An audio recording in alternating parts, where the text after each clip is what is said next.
Hi hello అందరికీ నమస్కారం. This is Venky. Welcome to point of Venky.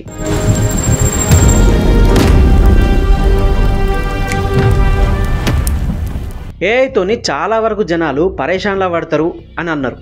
ఇది నేనంటున్న మాట కాదు, ఎలాన్ మస్క్ అన్నదే. Mark my words, AI is far more dangerous. Where my identity can be stolen just like that. End వరకు చూడుర్రి, మంచి point చెప్తా. ఇక అసలు ముచ్చట చెప్పాలంటే ఏఐ ఎంట్రీతోని మస్తు మంది ఉద్యోగులల్లా గుబులు పట్టుకుంది. కృత్రిమ మేధతో ఫ్యూచర్లో ఉద్యోగాలకు పెద్ద దెబ్బ పడుతుందని అందరూ అంటుంటే ఈ మధ్య ప్రముఖ టెక్ కంపెనీల సీఈఓల మాటలు కూడా దాన్ని బలపరుస్తున్నాయి అన్నట్టు.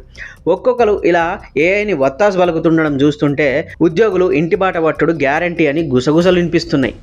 మెయిన్గా సాఫ్ట్వేర్ ఉద్యోగులకు ఎక్కువ ప్రమాదం ఉందని, ఇట్లనే కంటిన్యూ అయితే వాళ్ళంతా ఇంటికి పోయి ఏదో ఒక వ్యాపారం చేసుకున్నాడో లేదా తోచిన పని చేసుకున్నాడో బెటర్ అని అంటున్నారు.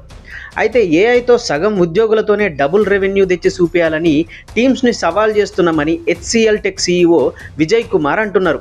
ఆయన అన్నదానికి ఇన్ఫోసిస్ సీఈఓ సలీల్ పరేఖ్ కూడా ఏకీభవించడంతో ఉద్యోగులని ఇంకా భయపెడుతుంది ఈ ముచ్చట. ఇప్పటికే వెస్ట్ నుంచి ప్రాజెక్టులు తగ్గి రెవెన్యూ పడిపోయిందని ట్రేడ్ వర్గాలు అంటున్నాయి. ఈ పరిస్థితులల్లా కంపెనీలన్నీ ఏఐ దారి పట్టినాయి అనుకోరి. మిగతా ఫీల్డ్వి పక్కన పెడితే మెయిన్గా సాఫ్ట్వేర్ వాళ్ళకి జాబ్స్ డౌటే అంటున్నారు. ఇక ఆర్టిఫిషియల్ ఇంటెలిజెన్స్ రోజు రోజుకు పెరుగుతుంది కాబట్టి చాలా వరకు కంపెనీలు ఆటోమేషన్ బాట పట్టినాయి. అంటే ఆటోమేటిక్గా మిషనే కోడింగ్ చేస్తుంది అన్నట్టు. రీసెంట్గా InMobi founder chief executive officer Naveen Tiwari కూడా షాకింగ్ మాటలు చెప్పిండు.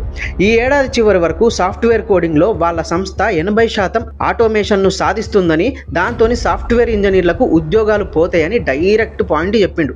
ఇప్పటికే 50% సాధించినమని, మెషిన్ కోడింగ్లే ఎక్కువ ఫాస్ట్గా 100% అక్యూరసీతో ఉంటాయని అంటున్నాడు ఆయన.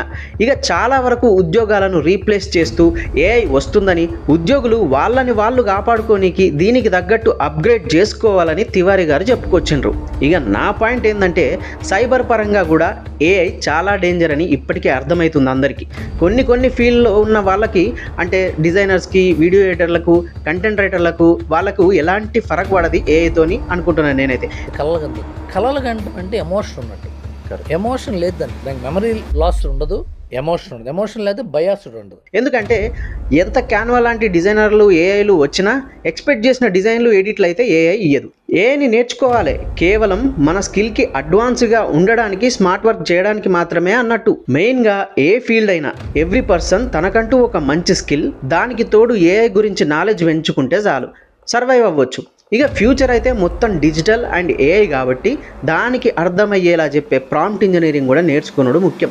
అంటే పక్కా ఇంగ్లీష్ రావాలి, మిషన్కి ఏం చెప్తే మనం ఎక్స్పెక్ట్ చేస్తున్న అవుట్పుట్ ఇస్తుంది అనేది తెలవాలి, ఎలాంటి సైట్లను ఎట్లా వాడాలి, ఆ వర్క్ ఫ్లో మీద నాలెడ్జ్ సంపాదించాలి. ఇక అటు ఇటని ఇవన్నీ కూడా మిడిల్ క్లాస్ వాళ్ళకి, 90s వాళ్ళకి దెబ్బ పడుతుంది. ఎందుకంటే టెక్నాలజీ లేనప్పుడు చూసి వీళ్ళు ఇంత టెక్నాలజీని కూడా ఎప్పటికప్పుడు అడాప్ట్ చేసుకుంటూ వస్తున్నారు. అంటే ఇంకెన్ని నేర్చుకోవాలరా నాయన అన్నట్టున్నది. ఏదేమైనా పర్సనల్గా స్కిల్ ఉంటే ఎంత టెక్నాలజీ వచ్చినా ఏం కాదు. అన్నిటికన్నా ముఖ్యంగా సంకల్పం గొప్పది. సంకల్పం గొప్పది. మనిషి తలుచుకుంటే ఏమన్నా చేయొచ్చు.